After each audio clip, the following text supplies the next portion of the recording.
encourage other seminarians, younger priests and the rest. They must, learn first and foremost to be principled. 2, they must learn to be focused.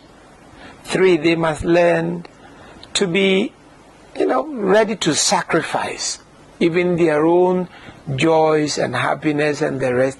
Even, let's be honest about it, friendship, in order to have the right thing done. Yes, a seminarian, you want to become a priest. Jesus is asking you, take up your cross and come after me. So it's going to be a life of sacrifice, self-sacrifice, a life of commitment to what Christ stands for.